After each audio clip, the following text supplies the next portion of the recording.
الحمد للہ رب العالمین والعاقبۃ للمتقین والصلاۃ والسلام علی سید الانبیاء والمرسلین وعلی آلہ وصحبہ اجمعین، اما بعد۔ اعوذ باللہ السمیع العلیم من الشیطان الرجیم، بسم اللہ الرحمن الرحیم۔ یا ایھا الذین آمنوا اتقوا اللہ ولتنظر نفس ما قدمت لغد واتقوا اللہ ان اللہ خبیر بما تعملون ولا تکونوا کالذین نسوا اللہ فانساہم انفسہم اولئک هم الفاسقون۔ اللہ مالک الملک حمد و ثنا، اسی کے لیے تعریفات، تسبیحات، کبریائی اور بزرگی، جو اپنی ذات اور اپنی ایک ایک صفت میں بالکل اکیلا، منفرد، بے مثل اور بے مثال ہے۔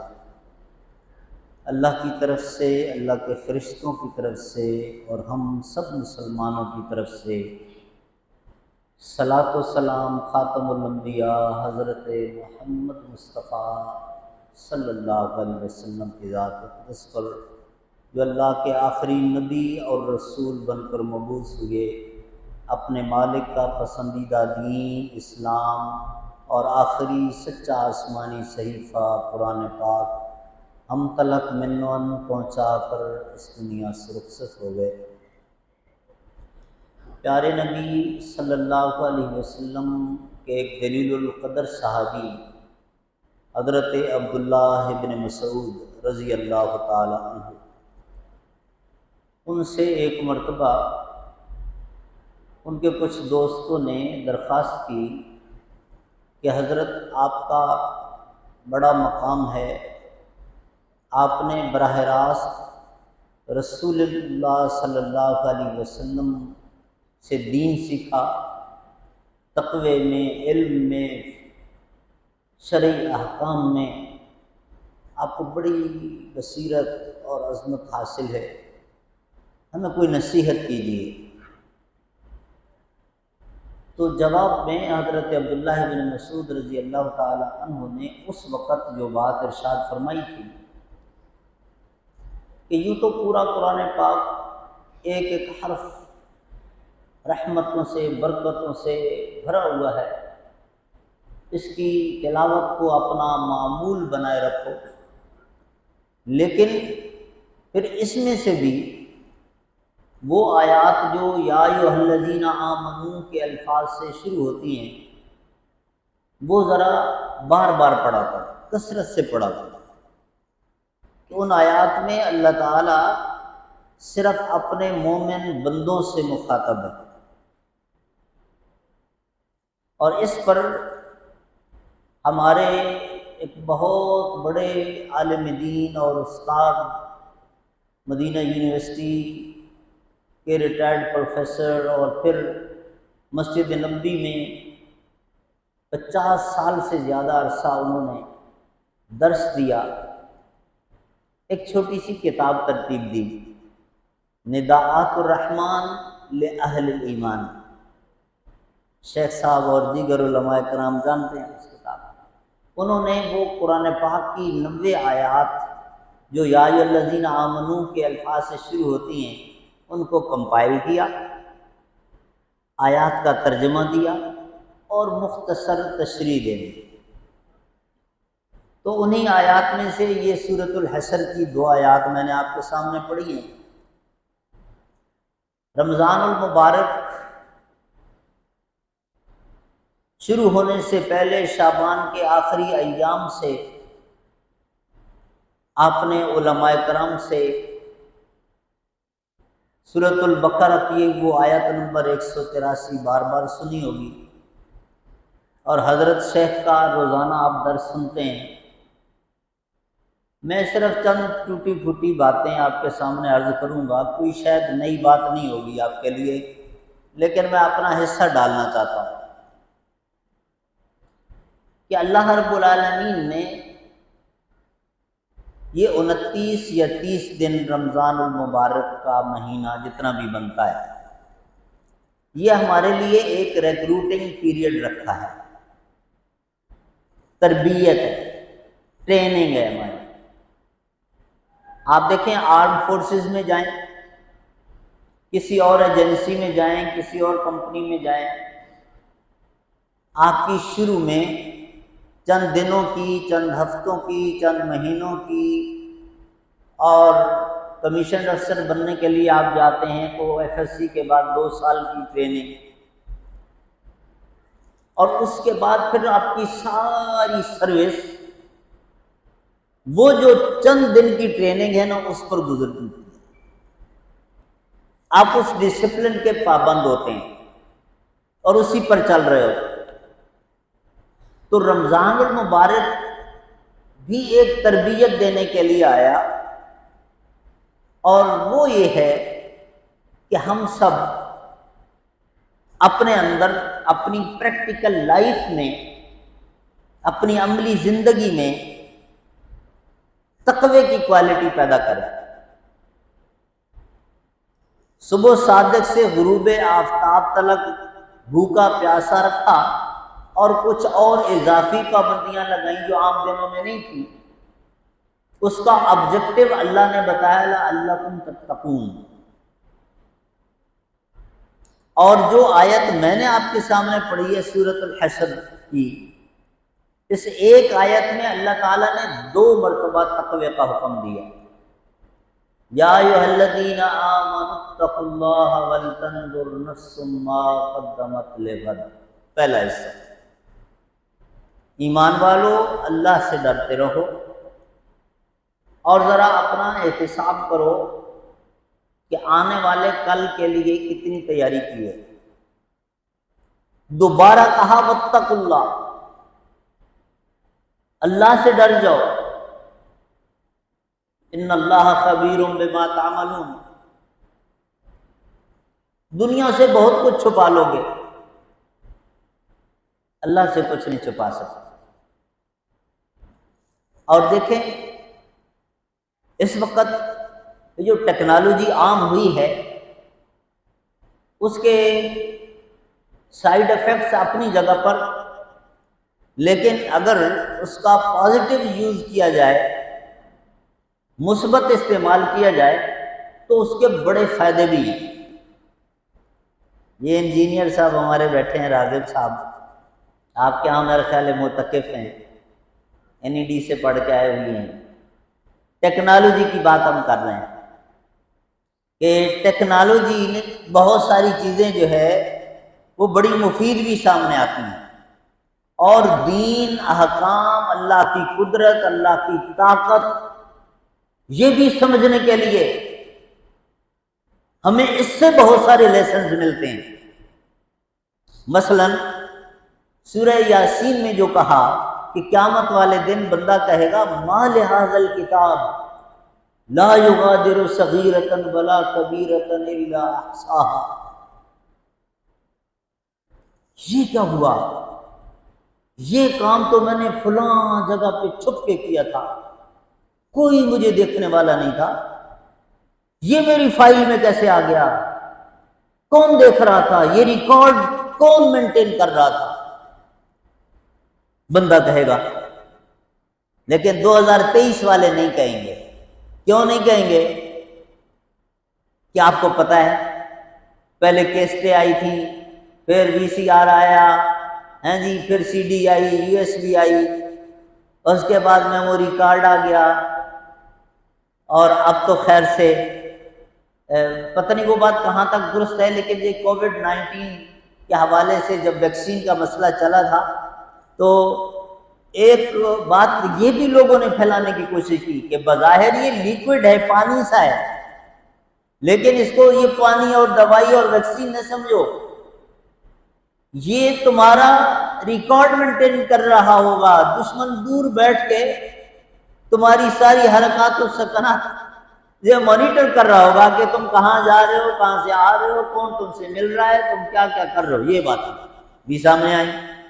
اور ویسے کچھ عرصہ پہلے ناردرن ایریاز میں جب یہ لوگ NGO کا نام لے کر واٹر پمپ اور یہ چیزیں لگا رہے تھے نا، تو اس میں سے کئی چیزیں پکڑی گئی کہ ایک ڈیوائس وہ اندر رکھتے تھے کہ کون یہاں آ رہا ہے پانی بھر کے، پھر کہاں لے کے جا رہا ہے، اور کون ہے اس کے جانے والے کو واچ کرنے کے لیے، مانیٹر کرنے کے لیے۔ تو اگر ایک انسان جس کی عقل کا اللہ کے مقابلے میں تناسب لگانا بھی کفر ہوگا، وَمَا أُوتِيتُم مِّنَ الْعِلْمِ إِلَّا قَلِيلًا، جو رب کا علم ہے نا اس کے مقابلے میں انسان اگر یہ ABC کہے نا، الف بے جیم تا، یہ بھی کچھ نہیں ہے۔ یہ نہیں کہہ سکتا کہ مجھے صرف حروف تہجی آتے ہیں باقی علم اللہ کو آتا ہے، حروف تہجی بھی اس کو نہیں آتے ہیں اللہ کے مقابلے میں۔ جب ایک انسان اتنی ٹیکنالوجی لا سکتا ہے کہ جس سے یہ سارا ریکارڈ ہو، تو اللہ، ہاں یہی بات اللہ رب العالمین نے سمجھائی ہے۔ پھر اب ہم آتے ہیں اس آیت کے معنی اور مفہوم پر، اور پھر وہ جو تقوی ہے، جو کوالٹی ہے، وہ کیا ہے۔ یہ 3 مراحل میں مکمل ہوتا ہے۔ پہلا مرحلہ یہ ہے کہ بندہ 2 جذبات، 2 فیلنگز جو بظاہر ایک دوسرے کے اپوزٹ ہیں، ایک ہے محبت اور دوسرا ہے خوف اللہ کے لیے، دونوں بیک وقت اپنے دل میں پیدا کرے۔ اللہ کا خوف بھی اس کے دل میں ہو اور اللہ سے محبت بھی ہو۔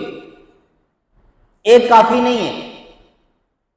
جو جمہور علماء کرام کا، محدثین کرام کا عقیدہ اور منہج ہمیں ملا ہے، اس میں یہ ہے کہ وہ جنت اور جہنم کے حوالے سے بات کرتے ہوئے یہ کہتے ہیں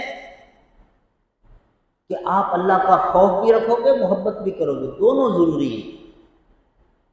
اچھا جی، خوف اس لیے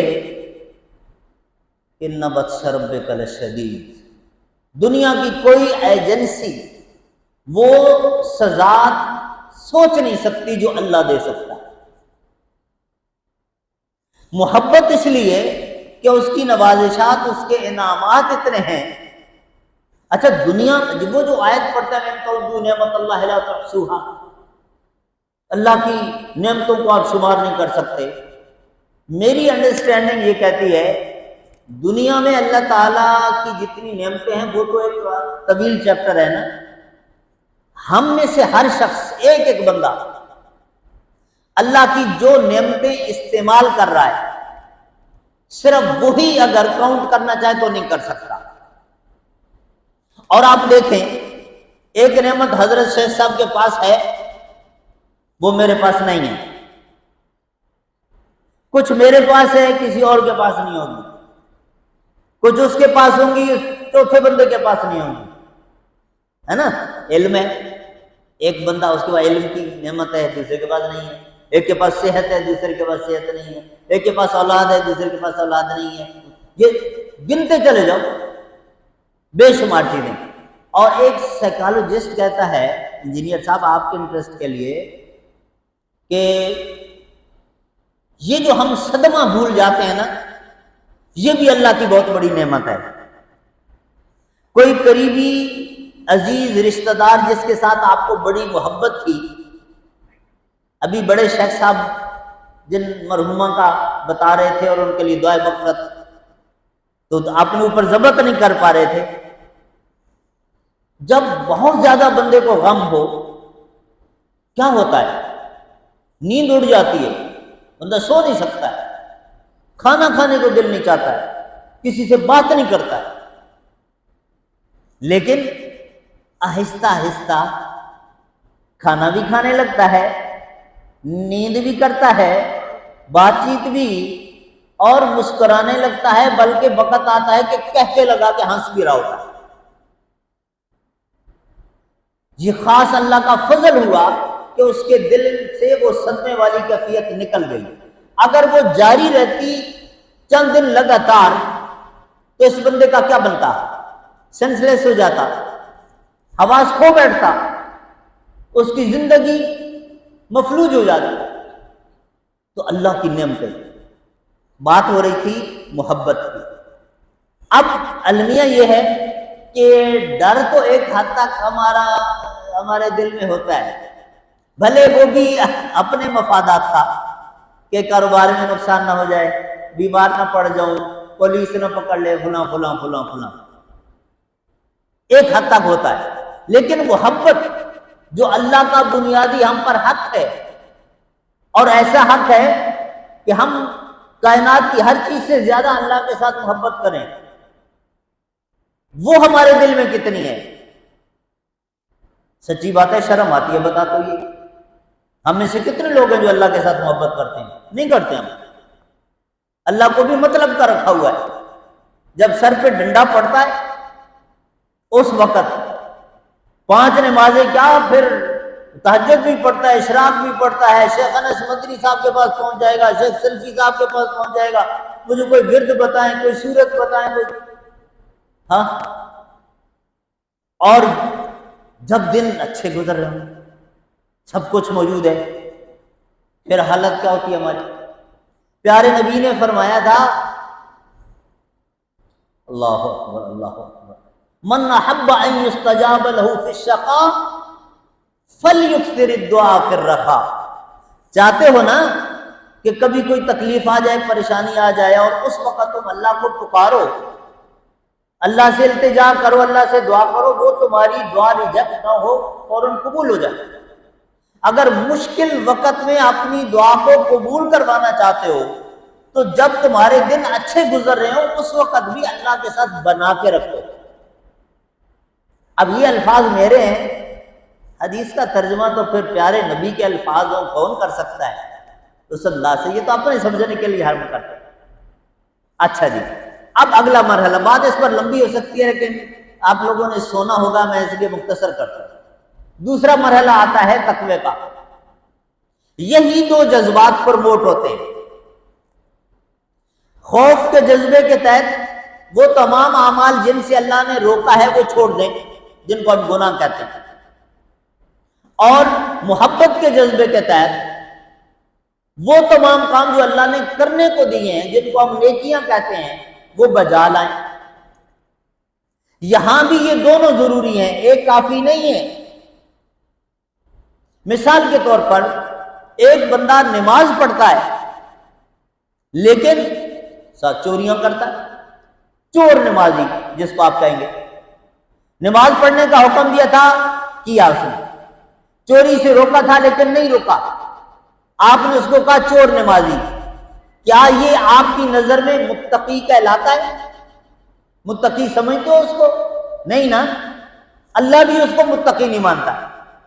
اب اس کے برعکس آ جائیں، ایک بندہ چیٹنگ، فراڈ، دھوکہ، بتا فلاں فلاں نہیں کرتا، ڈرنکنگ، بدکاری نہیں کرتا، صاف آدمی ہے لیکن بے نماز ہے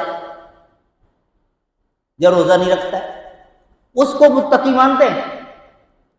اس کو بھی متقی نہیں مانتے ہیں کہ ٹھیک ہے وہ چیزیں آپ نہیں کرتے لیکن یہ کرنے کا کام تھا نا، یہ بھی تو کرو. تو دونوں ضروری ہیں. اب جو فائنل سٹیج ہے تقوی کی، جو کوالٹی اللہ ہمارے اندر دیکھنا چاہتا ہے، جس کے لیے یہ روزے فرض کیے اور جس کی بنیاد پر اللہ نے ہمیں نہ صرف کہ جنت کے وعدے دیے، دنیا میں بھی فرمایا وَمَن يَتَّقِ اللَّهَ يَجْعَل لَّهُ مَخْرَجًا. اگر تم نے اپنے اندر یہ خوبی پیدا کر لی، جہاں پھنسو گے اللہ تمہیں نکالنے کا راستہ دے گا. رب کا وعدہ ہے، اللہ نکلنے کا راستہ دے گا، تم اختیار کرو تو صحیح تقوی. اس پر بے شمار مثالیں ہیں لیکن پہلے یہ بات سنو. یہ جو تقوی، اس کا فائنل جو سٹیج ہے کہ گناہ صرف چھوڑ دینا کافی نہیں ہے، گناہ کے ساتھ اپنے دل میں نفرت پیدا کرنا، نفرت کرتے ہوئے گناہ چھوڑے. اور یہ بہت ضروری ہے، اس لیے کہ بعض اوقات بندہ گناہ صرف اس لیے چھوڑ رہا ہوتا ہے کہ ماں باپ کو پتہ چل جائے گا، پڑوسی دیکھ لیں گے، لوگوں کو پتہ چل جائے گا، پولیس پکڑ لے گی، یہ ہو جائے گا وہ ہو جائے گا. جب دیکھتا ہے کہ کوئی پوچھنے والا نہیں، کوئی پولیس، کوئی ڈانٹ ڈپٹ، کوئی پھر ہمارا تو اتنا ایمان کمزور ہے، تقوی اتنا کمزور ہے کہ پھر ہم تو خود گناہ تلاش کرنے نکلتے ہیں، ولیعوذ باللہ الا من رحم اللہ۔ لیکن اگر گناہوں سے نفرت دل میں موجود ہوگی، لاکھ موقع ملتا رہے، شیطان سبز باغ دکھاتا رہے۔ یوسف علیہ السلام نے کیا فرمایا تھا؟ ہمارے سامنے واضح مثال ہے۔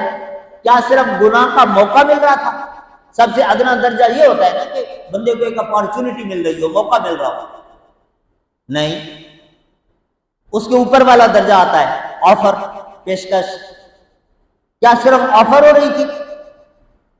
نہیں، دھمکیاں دی جا رہی تھی، فورس کیا جا رہا تھا کہ اگر میری بات نہیں مانو گے تمہارا اثر دنیا دیکھے گی۔ اور عورتوں کے پاس تو بڑے گر ہوتے ہیں، یہ کر دو ورنہ میں پھر عورت ہوں، میں تو پھر یہ بھی کر سکتی ہوں۔ اور آج کل تو ہمارے تعلیمی اداروں میں اور ہراسمنٹ کا ایک بڑا قانون آیا ہوا ہے جی، اور کچھ نہ ملے ہراسمنٹ اس پر ڈال دو، اس کو جناب رگڑا لگا دو، ہیں جی۔ تو حضرت یوسف علیہ السلام کو دھمکیاں دی جا رہی تھی، اور ادھر سے جواب کیا آ رہا تھا؟ معاذ اللہ انہ احسن مثوای، نہیں نہیں نہیں نہیں، اللہ کی پناہ، مجھے معلوم ہے کہ یہ کرتوت میں پھر اس کے قریب جاؤں گا، بالکل نہیں۔ یہ ہے تقویٰ، یہ ہے تقویٰ۔ اللہ اکبر، بڑا مشکل کام ہے، بڑا مشکل کام ہے۔ سید نذیر حسین محدث دہلوی رحمہ اللہ بڑے جلیل القدر عالم دین بھی اور ولی اللہ، ان کے ایک شاگرد کا واقعہ ذکر کیا جاتا ہے۔ دیہاتوں میں یہ ہوتا تھا نا کہ مدرسوں میں کھانا نہیں ہوتا تھا، محلے میں بستی والے وہ ذمہ داری لے لیتے کہ اتنے طالب علم کو کھانا میں دوں گا، اس کو میں دوں گا، اس کو میں دوں گا۔ تو ایک طالب علم کے ساتھ وہاں پر جب وہ کھانا لینے کے لیے اس گھر میں جاتا تھا، یہی معاملہ ہو گیا جو حضرت یوسف علیہ السلام کے ساتھ۔ بڑا سمجھایا، نہ سمجھ آئے اس کو، آخر انہوں نے بہانہ لگایا کہ مجھے ذرا قضاء حاجت کرنی ہے، مجھے واش روم جانا۔ اب بند واش روم تو تھے، اچھا ایک طرف ہو کر کر لو۔ کیا کیا اس شخص نے؟ اللہ، بہانہ کیا اور اپنی غلاظت اپنے اوپر مان لی، اور یوں سامنے آ گئے اس کے۔ اب اس نے تھو تھو اور گالیاں، اور لیکن یہ کہتے ہیں الحمدللہ میں اس گناہ سے بچ گیا۔ اب دیکھو یہ کون کر سکتا ہے؟ کچھ اور نہیں نظر آیا، یہ بھی کر ڈالا، اپنی غلاظت اپنے اوپر مل ڈالی، لیکن اس گناہ کی طرف نہیں گیا۔ یہ ایسے لوگ ہیں، اور اللہ ہمیں ایسا دیکھنا چاہتا ہے۔ اچھا، اب دوسری طرف آ جائیں کہ نیکیاں کر لینا کافی نہیں ہے، نماز، روزہ، حج، زکوٰۃ، اور آج کل تو اعتکاف چل رہا ہے۔ ان نیکیوں کے ساتھ محبت، عقیدت، احترام، یہ بہت ضروری ہے۔ نماز پڑھیں احترام سے، محبت سے، شوق سے پڑھیں، روزہ رکھیں شوق سے رکھیں۔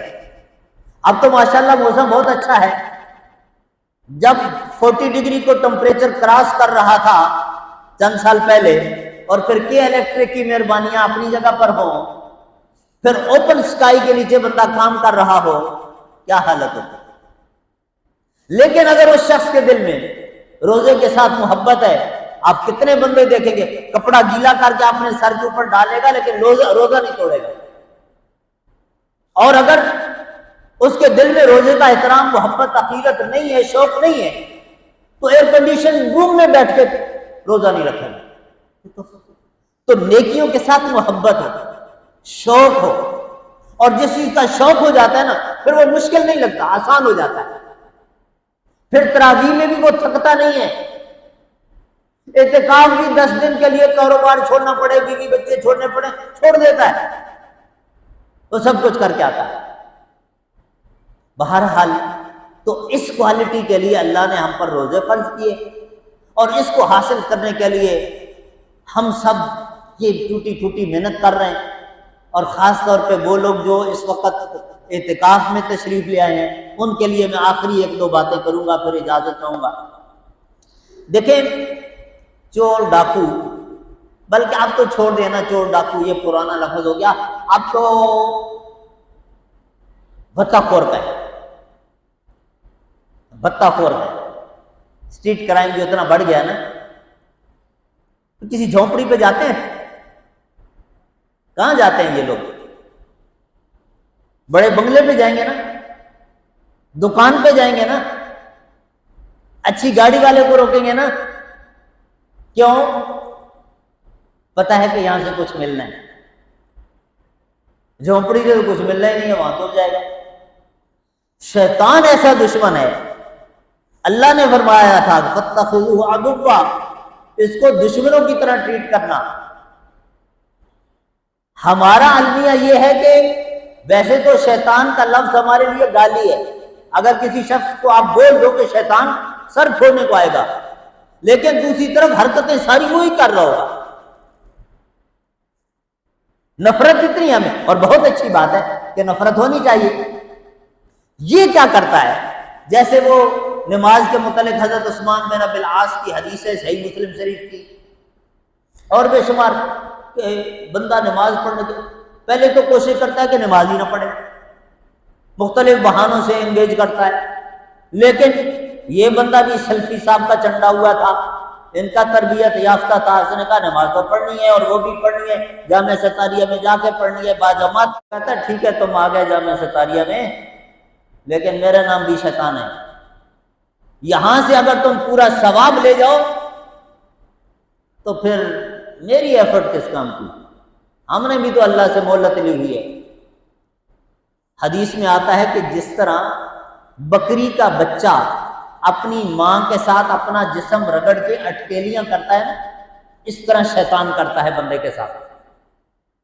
آپ نماز میں کھڑے ہیں، صفیں سلفی صاحب نے بنوا دی ہیں، پاؤں کے ساتھ پاؤں لگوا دیا، کندھے کے ساتھ کندھا لگوا دیا، گیپ چھوڑا تو پھر تو شیطان آتا ہی آتا ہے، گیپ نہیں چھوڑا تب بھی وہ اپنی کارروائی کرتا ہے، وسوسے ڈالتا ہے، توجہ ہٹاتا ہے۔ کھڑے نماز میں ہیں، حساب کتاب کہیں اور چل رہا ہے۔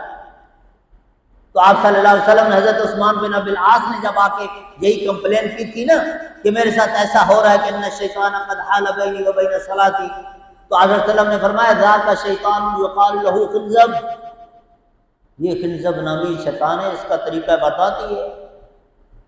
اللہ کے رسول مجھے فرمائیے میں کیسے بچوں؟